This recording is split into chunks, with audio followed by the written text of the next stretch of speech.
Hey, EDCI 700, Janet and Jody and Natalie, Dr. Palermo, with your week 11 notes and video.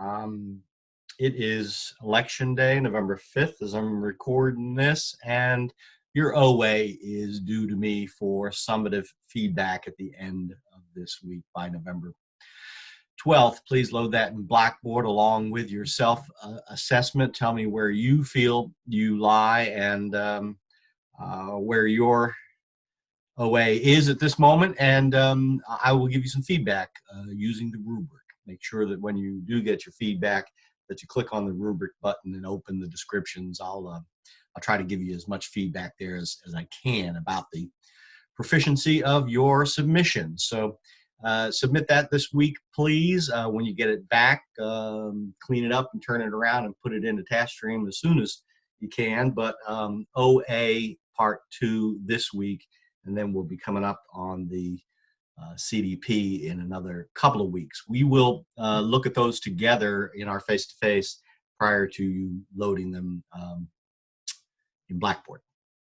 The other piece that I want you to work on this week is the idea of a curriculum vitae. We're going to use this as your summative experience at the end. We're going to I'm going to ask you to load and comment on your CV and the things that you've learned in the EDCI program in the 15th week at the end of this program. But get started now, please, by trying your hand at writing a CV. I bet you all have a resume of some sort. There are some really helpful tools here in the Center for Personal and Professional Development. This is not a bad little resume writing workshop, and each of the different pieces for the resume are good, and you should check those out if you have not recently completed a resume. But a curriculum vitae is different. It has more of an academic focus. Whether you will be applying for a job in higher education or want to pursue something in academia further down the road, I don't know, but it certainly would be a good idea for you to start to record and keep a history of your presentations, of your publications, of the things that go above and beyond the normal resume. So come on down here, please. These are all links in Blackboard, and check out the academic CV. This example, I think, lays out a format that I hope will work for you. You know the resume type stuff with chronological order, most recent education and academic honors and awards, your experience, your teaching or work experience.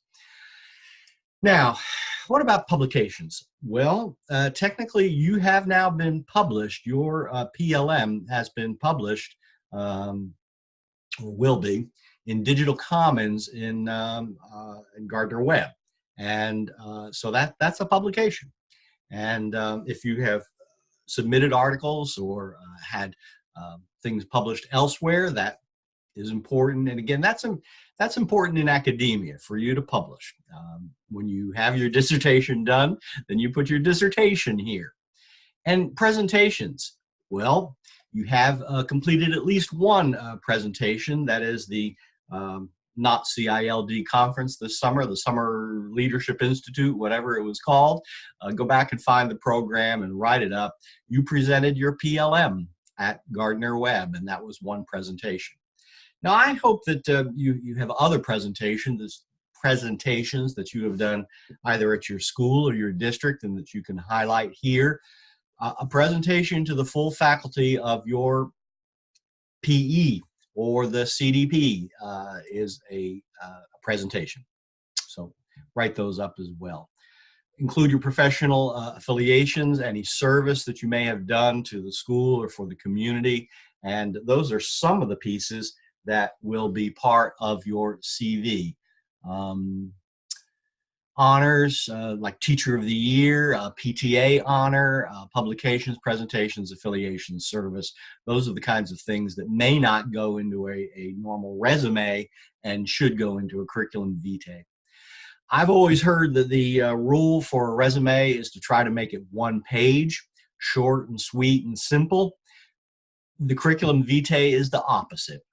For someone without a whole lot of experience like yourselves, a 2 to 3 page curriculum vitae is normal.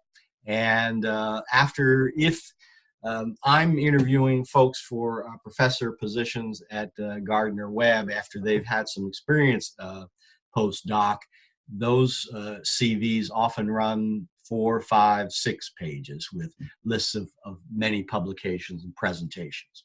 So a CV is much longer. It's the maxi skirt version of the mini skirt resume, and it includes lots of other academic related items that you want to stress about your experience. So try your hand at writing a CV. We will also look at those in our face-to-face meeting in Goldsboro, but take a stab at it this week if you can. Start to gather and pull these things together. It's hard to remember sometimes stuff that you've done 2, 3, 4 years ago, but that's what you want to try to capture, everything that you've done to your related to your academic work in your CV. I hope that's a help. Write on, please, and write to me if you have any questions. Thanks.